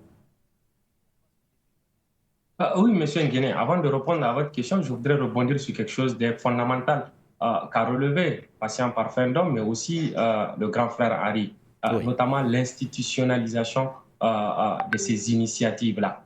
Quand le doyen Patient Parfum d'Homme nous parle de la corruption qui avait empêché la mise en place de la libre circulation, je suis parfaitement d'accord avec lui. D'autant plus que nous avons observé qu'il y avait parfois entre deux postes frontaliers de deux pays voisins, où quand les ressortissants de mon pays payent 1000 francs de l'autre côté, nous décidons de leur faire payer aussi 1000 francs, une sorte de réciprocité. Mais dans le cadre de l'AES, comme nous avons la chance d'être dans une confédération, je pense que la mise en place de cette institution qui va régir et qui va travailler à uniformiser les documents de voyage, le passeport et la carte d'identité, va être une institution unique. Donc, quand un citoyen nigérien, en se déplaçant au Burkina, fait face à des pratiques malsaines de ce genre, on sait l'institution qu'il faut saisir. Et c'est tout ce qui avait manqué à la mise en place de cette libre circulation au niveau de la CEDEAO, et qui a fait en sorte que les éléments sur le terrain se permettaient de réglementer la chose. Je paye 1000 francs pour les citoyens nigériens. OK, on est au Bénin, les citoyens béninois aussi, quand ils vont venir au Niger, on leur fait payer 1000 francs. Mais les citoyens togolais peuvent payer 2000 ou 5000 francs. Donc, ça, c'était des travers qui avaient été permises par l'absence d'institutions uniques au niveau de cette communauté. Toute chose qui va être indiquée au niveau de la Confédération, puisque ce sont des institutions qui vont être mises en place. La deuxième chose, c'est cette nécessité d'avoir un opérateur unique quand même, qui va avoir cette capacité de réunir ces 112 millions d'habitants de la Confédération et qui, pour une fois, tous les arguments qu'on nous a avancés depuis plusieurs décennies sur le fait que nos compagnies de téléphonie nationaux n'arrivent pas à être viables par le fait que la masse critique clientèle est tellement fragile et faible qu'on ne peut pas être rentable. On a tué nos compagnies de téléphonie nationaux. Au Niger, on a 2 compagnies de téléphonie qui sont locales. C'est Zamani Télécom et Niger Télécom qui, dans un esprit de consolidation de leur marché, on a toujours voulu à ce que ces 2-là puissent fusionner pour être une force unique. Aujourd'hui, nous avons une opportunité inouïe. Malitel, qui est devenu Move Mali, Onatel, la compagnie nationale du Burkina qui est devenue Move Burkina, on a Move Niger, et les 3 sont en partenariat avec une compagnie téléphonique marocaine. Et si on adjoint les 2, Zamani et Niger Télécom, je pense qu'on a cette capacité de créer un grand géant de téléphonie dans la zone AES, mais qui va aussi avoir cette capacité et cette masse financière solide pour pouvoir se projeter aussi sur le reste du continent. Ce sont des opportunités que cette confédération nous offre. Et je pense que les autorités de régulation des 3 pays qui travaillent aussi à mettre en place une autorité de régulation commune vont travailler à aller vers cette opportunité pour pouvoir faire en sorte que les richesses qu'engrange, comme l'a dit quelqu'un, la téléphonie, c'est quand même la drogue légale et invisible. De la même façon que le secteur de la drogue engrange des centaines de milliards, c'était de cette même manière que la téléphonie engrange, et ça nécessite des lourds investissements qu'une mutualisation et vers la création d'une compagnie commune allait permettre. Voilà. Et pour finir, je vais répondre à votre question. C'est clair que tout ce qui a fait en sorte que nous avons quitté la CEDEAO, c'était cette léthargie-là et surtout cette capacité de cette communauté ouest-africaine jusqu'ici à nous tenir en laisse et être au service des agendas de l'extérieur et de ceux qui ont toujours travaillé à œuvrer à nous maintenir dans ce sous-développement et ambiant. C'est pourquoi l'AES décide d'aller dans une posture pragmatique et surtout très pratique, où on pose des actes qui ont une incidence directe et connue et sensible et sentie, réalisable et palpable sur la vie de nos populations de tous les jours. C'est ça qui va créer cette différence et je pense que c'est ça qui va contribuer à enterrer la CEDEAO parce que la CEDEAO, elle est déjà morte. Il ne reste plus qu'à célébrer sa sylviculture et l'enterrer définitivement. Voilà. Monsieur Christophe est au standard. On va également accorder quelques minutes aux téléspectateurs. On va essayer d'aller vite. Vous avez 15 minutes, ou du moins, nous avons 15 minutes à passer au standard pour 2 minutes de temps de parole pour chaque téléspectateur. Monsieur Christophe, vous êtes le premier appelant de la soirée. Bonsoir et bienvenue.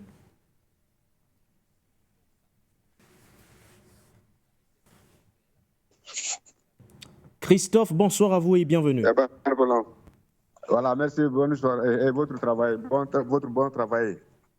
Bon, vraiment, les moyens de télécommunication, ce que moi j'aimerais, on peut faire annuler le roaming là, mais il faut que nous, notre dirigeant même n'a qu'à trouver une solution pour nationaliser nos moyens de télécommunication, comme Malitel au Mali, et Sotelma au Mali, Onatel au Burkina Faso, je ne connais pas pour le Niger là. Si on a pu faire nationaliser nos moyens de communication, c'était le meilleur plus que ça aussi. Mais tout ça, là, ça va venir un peu.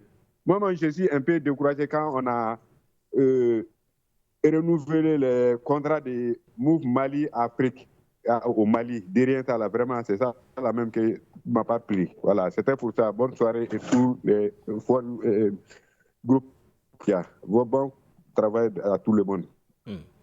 Merci à vous, Christophe. C'est vrai que vous avez une lecture beaucoup plus futuriste au regard des enjeux de façon générale, ces enjeux de souveraineté.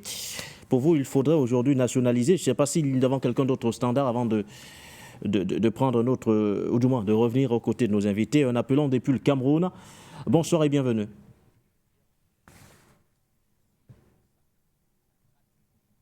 Allô, bonsoir et bienvenue sur For You Media Africa.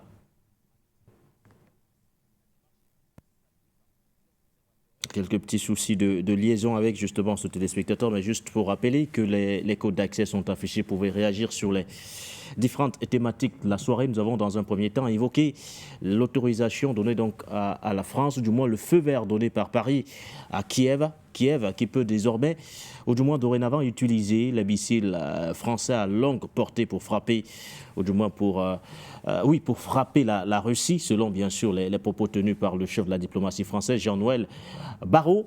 Et puis bien sûr la thématique centrale qui tourne autour de la suppression des frais d'itinérance. Le protocole a été signé le 21 novembre dernier du côté de Diabé. Nous passons en revue justement les implications, aussi bien sur le plan numérique que sur le plan économique ou encore politique, pour un espace avec environ 72 millions d'habitants. Quelle est la plus-value de cette mesure? Monsieur Change, vous êtes également avec nous. Bonsoir et bienvenue. Bonsoir, monsieur Nguéné. Bonsoir à vos invités. Bonsoir, Nguéné. Bonsoir, mon compatriote Habib. J'espère que c'est vraiment très intéressant ce que votre panel est en train de dire aujourd'hui. Si je peux me permettre, monsieur Nguéné, je pense qu'ils ont tout dit en passant par la France est simplement en train de se faire des scènes au plan international. Parce qu'on sait que la France, pour le moment, il n'y a rien qui marche et il n'y a automatiquement rien qui va sur le plan économique et social. Mais j'espère que les Français vont rapidement essayer de prendre les rênes de leur vie et sauver leur patrie. Parce que vous savez, tout ce qu'ils ont envoyé à partir de l'Angleterre jusqu'en Europe, ça n'a pas marché en Russie. Et maintenant, qu'est-ce qu'ils veulent faire? C'est essayer de mettre des problèmes dans le monde. Quand Donald Trump sera là, il aura beaucoup de problèmes à gouverner dans le monde parce qu'il y a les guerres par-ci, par-là. Il s'en fiche automatiquement. Et j'espère bien que M. Poutine et Donald Trump vont essayer de travailler ensemble pour faire de cette planète un endroit paisible.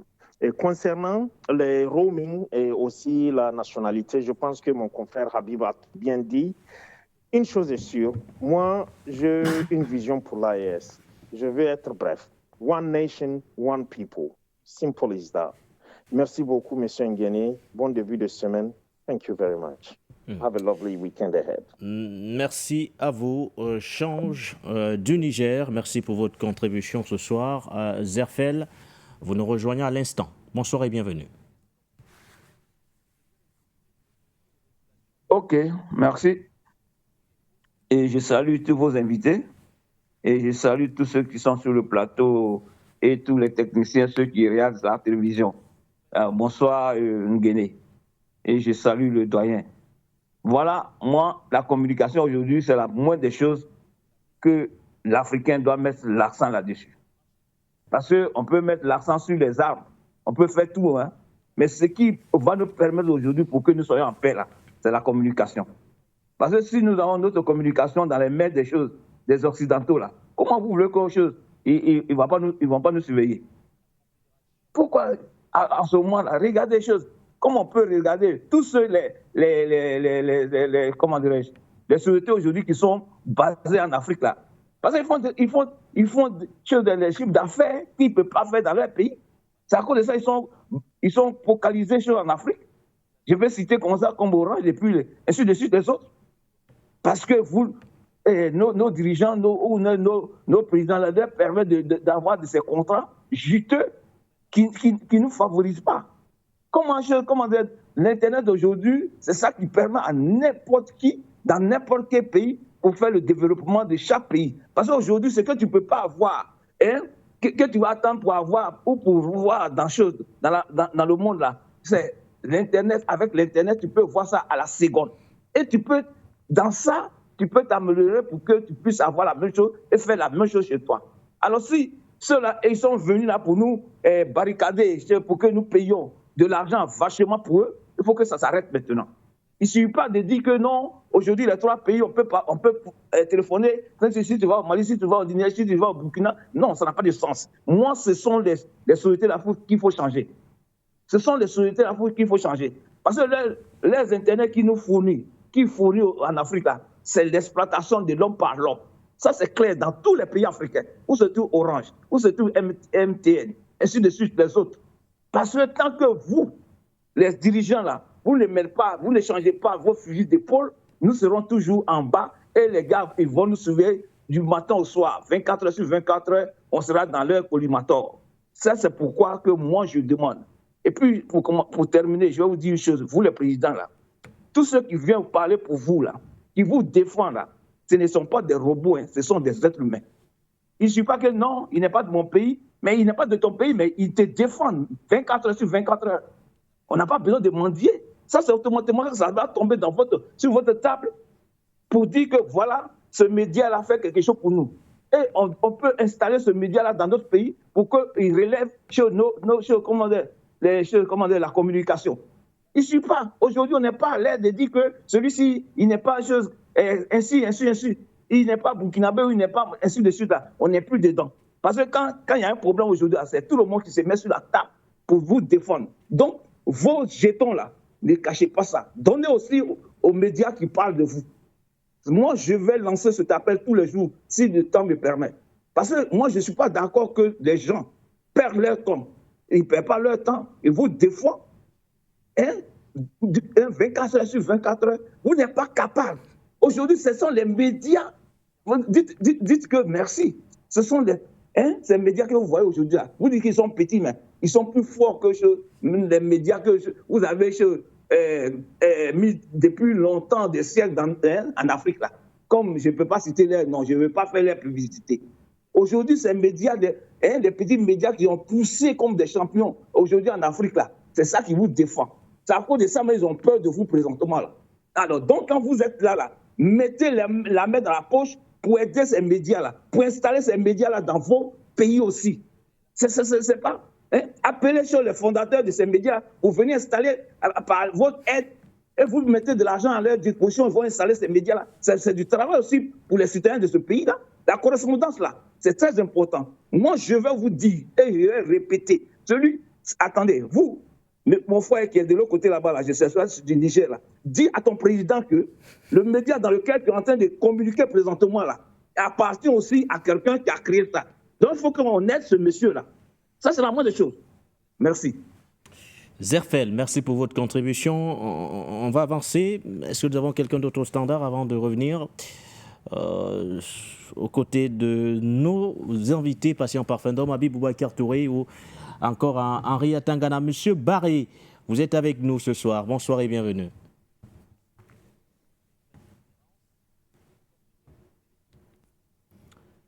Bonsoir à vous, Monsieur Barré. Bonsoir à toute l'équipe de Fayou Média. Je remercie vraiment les développements qui ont été faits par les panélistes cet après-midi. Et nous saluons et remercions également les États de l'AES dans leurs initiatives. Cette décision par rapport à la communication, ce sont là les jalons, ce sont là, par exemple, les institutions d'un État fédéral qu'ils sont en train de poser. Et nous remercions cela. Nous voyons la concrétisation. La Confédération est en train déjà de prendre des initiatives qui posent les jalons de la Fédération. Je vais profiter de ce plateau également pour remercier les États, la décision de l'État nigérien par rapport également à l'Union européenne sur la question des œuvres humanitaires. Moi, j'ai été ici il y a des années, on a été ici à l'université où on nous a dit que les ONG et les multinationales sont les yeux et les oreilles de l'État fédéral américain. Vous voyez? Donc, moi, ce que je recommande, c'est que les États de l'AES mettent en place un système, un outil de contrôle de toutes ces organisations, humanitaires. Il faut avoir le contrôle et commanditer de temps en temps l'audit de leurs actions sur le terrain, parce que ce sont eux qui nous mettent en difficulté. Ce sont eux qui nous mettent en difficulté. Et je vais demander, est-ce que si l'Union européenne a des ambassadeurs dans nos territoires, est-ce que l'Union africaine a des ambassadeurs sur les territoires des Occidentaux? Et quel serait, si oui, quel serait le rôle de ces ambassadeurs de l'Union africaine sur les territoires européens, américains ou asiatiques? Il faut qu'on arrête tout ça là. Il faudra vraiment que l'Afrique se tourne vers sa destinée et bannisse toutes ces organisations qui nous ont embastillés depuis la nuit des temps jusqu'à aujourd'hui, qui nous empêchent de nous développer. Merci et bonne continuation de votre émission. Monsieur Barré, merci également à vous. Au standard, nous avons un autre appelant. Je pense que ça sera d'ailleurs le dernier avant de faire un dernier tour de table rapide pour conclure l'émission. Bonsoir et bienvenue. Pas d'appelant. Alors, Henri, vous avez suivi certaines réactions. Pour la plupart, oui, c'est un pas qui est franchi, mais il ne faut pas s'arrêter à ce niveau. Il faut aller plus loin. Parce que vous le savez, la communication est un autre levier de souveraineté aujourd'hui que répondre à ceux qui posent sur la table l'option de la nationalisation de ce secteur. Henri. Oui, ça a toujours été l'un des gros problèmes. Enfin, ceux qui me connaissent depuis très très longtemps. Je me demandais à l'époque, dans le cadre du Cameroun, comment un pays pouvait ne pas avoir sa propre société de téléphonie mobile. Ça, il y a longtemps que je parlais de ça. C'est pas normal. Ça, c'est pour ce cas-là. Je vous donne un exemple simple. Bon, vous avez votre compte, puisqu'il y a déjà des transactions par téléphonie mobile, que vous appelez téléphonie mobile money. Mais la société appartient à la France. Si la société ferme ses portes et s'en va, mais votre compte, ce que vous aviez en dépôt sur son compte, mais vous savez plus ce que ça devient. Sauf si la société prend le parti de céder les informations à votre pays avant de partir. Ben vous allez me dire, ça c'est ce que j'appelle un vœu pieux. Ou alors que vous n'avez pas beaucoup de références en histoire. Vous vous rappelez Sékou Touré, ce qui est arrivé à Sékou Touré, quand les colons brûlaient tout et cassaient tout pour partir. Donc, on anticipe quand on a un homme d'État sur ce genre de choses. Ça, j'en avais parlé depuis. J'avais d'ailleurs voulu lancer une option pour que la diaspora finance une compagnie de téléphonie mobile locale. Entre-temps, il y a eu, je reste là dans le cas du Cameroun, un projet de création d'une compagnie de téléphonie mobile locale. Mais en même temps, au niveau de la libéralisation des marchés, il y a des compagnies de téléphonie mobile étrangères. Mais ce n'est pas normal qu'un pays, tous les pays que vous arrivez en Belgique, en France, ils ont tous un opérateur national de téléphonie mobile. J'entends aussi par national le fait que les propriétaires ou la personne morale soient des locaux. Si le propriétaire, c'est-à-dire le conseil d'administration, c'est des Français, c'est-à-dire, j'appelle ici propriétaire, c'est la plus grande partie des investisseurs. Donc, ils prennent donc des décisions. Maintenant, est-ce qu'il faut la nationaliser totalement ou pas? Mais en tout cas, on doit avoir le contrôle au moins d'une compagnie de téléphonie mobile locale, par laquelle on peut d'ailleurs compenser le défaut des banques qu'il y a eu en Afrique après les indépendances. Alors, c'est la raison pour laquelle beaucoup de gens n'ont pas de compte bancaire. Et quand les gens n'ont pas de compte bancaire, c'est la corruption. Voilà. Parce que pour aller en mission, on donnait l'argent des missions aux fonctionnaires dans une enveloppe. Et cet argent venait en haut, chacun prenait sa part. Et celui qui a la mission, je vous dis un peu ce que c'est. Donc, je suis tout à fait d'accord. Ça a toujours été un projet. C'est important. La communication est très, très importante. C'est très important aussi du point de vue, j'ai oublié de vous en parler, du point de vue des transactions financières. Parce que les transactions financières, c'est de la télécommunication. Je vous en ai parlé du point de vue des cartes SIM, du contrôle des cartes SIM. C'est-à-dire, quand vous avez une carte SIM, vous devez avoir votre identité. Et donc, quand votre téléphone borne, on doit pouvoir savoir qui est propriétaire de ce téléphone. Ça, je l'ai développé avant. Et puis aussi, j'ai oublié le côté militaire. J'avais été, quand je dis souvent... Pour sortir, Henri. Parce que je ne dis pas toujours tout. Il y a quelques années, une société de fabrication d'armes a pris contact avec moi pour que je développe un logiciel sur ces fusils d'assaut légers et les fusils d'assaut lourds. Pourquoi? Parce qu'actuellement, le fusil d'assaut, ce n'est pas seulement un truc où on tire. Hein. Ils sont équipés de processeurs et de mémoires. Et tout ce qui se passe pendant le combat est enregistré et envoyé à l'état-major. Mais ils envoient par quoi? Par les réseaux de télécommunications. Qui peuvent être les réseaux GSM? Ah oui, ils ont le droit de les utiliser. Qui peuvent être des réseaux satellitaires? Il y a d'autres réseaux qui existent avant, les gens ne les connaissent pas beaucoup. Avant, GSM, les banques communiquaient avec les réseaux des protocoles X25 et tout ça. Je laisse ça, parce que ça, c'est vraiment des trucs pour les spécialistes de la télécommunication. Monsieur, tout le monde ne sait pas. Voilà. Donc, du point de vue militaire, c'est là. Pour sortir, Henri, pour sortir. Les satellites à l'entrée. Mais les satellites sont guidés par quoi? Par des réseaux de télécommunications. Ah bah oui, puisque le GPS, c'est quoi? Le GPS, c'est un réseau qui donne des positions. Alors, on dirige un satellite qui peut donner sa position en temps réel. Merci, donc, Henri. Le missile peut donner sa position en temps réel et permettre son guidage. Vous comprenez donc que la télécommunication est une matière de souveraineté au-delà du simple fait d'appeler sa chérie d'une ville à un autre ou d'un pays à un autre. Merci à vous, Henri. Habib, votre mot de fin, en 2 minutes. Déjà, merci pour l'invitation et je remercie tous qui ont appelé.